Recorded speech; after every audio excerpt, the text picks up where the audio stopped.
Hi there, I'm Amina Harris, and I'm the queen bee of the Hive and Z Specialty Food, and we'd love to just tell you all about honeys and nut butters and chocolate nut spreads. My name is Josh Zeldner. I'm Nectar Director here at the Hive. Amina's son, perhaps you can tell. Well, way back when, Josh's dad, not quite my husband at the time, had started a company called Moonshine Trading Company. And his idea had been that we were going to have varietal honey from California. And so he started selling to all the little natural food stores that were pretty prominent in the late 1970s, early 1980s. Ishai really just loved keeping bees and honey, and fell in love with Yolo star thistle honey, which is local varietal honey that we produce right here in this area. And it's the first honey that he started our business with. Now we sell over 30 different types of honey from all over the country, but really started with Yolo star thistle honey, giving it away so much that he realized, hey, I gotta start selling this stuff. He lived in Buffalo, New York at the time. His family had a grocery store. When they sold their grocery store, and it was called Zeldner's Market, and he literally took the Zeldner's Market van and drove it across the country to Davis, specifically to study bees, and then found himself in Winters and enjoying the country life more, and living by apricot orchards, and that kind of birthed some of our other products, which is our honey fruit spreads. And the almonds, which were our almond butter, all those kinds of things, What's really exciting about the type of business that we have is we're not commercial beekeepers, so we can source honey from beekeepers all over the country. We sell about 15 different varieties of honey just from different parts of California, and also another 15 varieties from different parts of the country. So that's something that we wouldn't be able to do if we were the beekeeper and focused on producing local varietals. This way we can offer local honey and also all these other interesting honeys that people might not have tried before. We were probably the first company that did varietal honey in any big way. There was actually a couple small companies that had a small selection. I think one company had 4 different honeys and another had 6. And that was like back in the early 1980s. And then over the years, when we realized, well, we got to start looking at different things, we started bringing in all these different honeys from all over the country that we really like. Processing honey is a very natural process.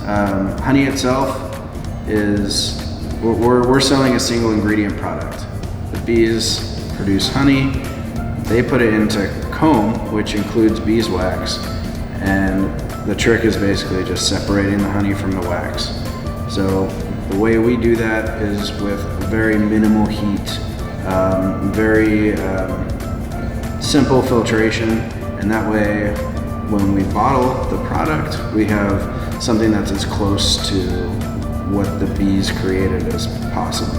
Yeah, as far as the production process, what's important to note is that everything that's not like garbage gets reused, whether for a product or for beekeeping purposes. Gotcha. So that's what makes the honey production process zero waste, is that there isn't some byproduct created that has to get flushed down the drain or anything like that. We get to use all of it, and there's even benefit back to the beekeeper when they get a whole bunch of wax that they can reuse. We have a lot going on here at the Hive. In this corner where we're talking right now, this is our honey tasting corner.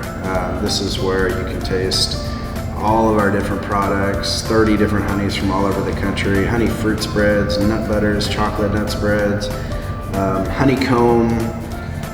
We also sell bee pollen, propolis, royal jelly, beeswax, all the beehive products.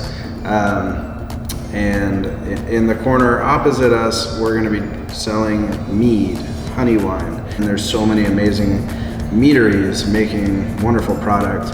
This is honey wine, honey water and yeast, and other fruits and spices and herbs. So you come to the Hive, taste all these things, enjoy some live music in the courtyard, hang out on the grass, order food from the food trucks, and even host your own event here. We're going to actually do the same thing with mead that we've done with honey, and that is that we know an awful lot of mead makers. A number of them have either bought honey from us before, or they are now, or we just know a lot of them, and because they do come here looking for real varietal honey, and some of them are better than others, just like everyone else, and we have to make some decisions, but we hope to carry probably 5 or 6 different meaderies at a time, and we'll cycle through that so people would have a reason to come back and try something new and different. But the other part of that experience is it's not just about, I mean, we'll have all these varieties to taste and lots of different things to experience. We're actually going to have a small restaurant that will feature some of our own products. So like if you're hungry, it's lunchtime and you want to eat, you can get a sandwich with honey and nut butter, or fruit spread and nut butter, whatever you'd like, and iced tea that's been sweetened with honey and that kind of stuff. But we've got these great gardens. We're trying to also really promote an educational experience. So the education isn't just about honey, it's also about bees. So whoever is going to be working in this little place also has to understand the story of the bee and how it collects honey and or collects nectar and turns it into honey, and what that process is. They need done. Anyone who comes and visits can spend time out in our garden, which is all native and low water and all pollinators, or almost all pollinator friendly plants. So, and it's not just for honeybees, it's excuse me, it's also for native bees, it's for butterflies, bats, birds, all those things are pollinators. So we want people to learn about them all. Growing up, Coldwater Canyon, Stebbins Creek is always our family favorite place to go. So we went often, and I was always amazed at how my mom knew the names of all the wildflowers, and now I know all the names of all the wildflowers, and my friends are amazed. It goes in by osmosis after a while. But it's really a special place to just watch the seasons change, and you know, it was devastating these last few years that it's been burned, but also its own journey watching it come back. Going out Route 16 and up Capay Valley is really interesting. Nice drive. Yeah, it's a nice drive. There's hikes up that way. The creek is beautiful. Going out to Winters out Highway 128 and taking advantage of the wineries out that way, and a brewery or two. And you know, Winters is always a fun place to stop and visit. One of the things that I haven't done for a long time, but I'm really hoping to do this summer, is to head down to Clarksburg and go that route and head south, because it's just not an area that you get too much. And like, there's just some really cool areas all over Yolo County that are a little unexplored, but people are starting to get here more and more. I mean, a lot more bicyclists are coming through, and so that's really exciting.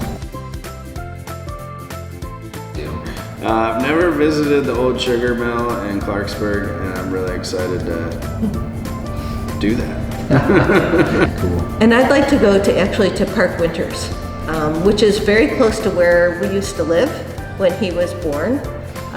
It's kind of out in the country in Winters, and I just sort of like the idea of going away and being taken care of for a day.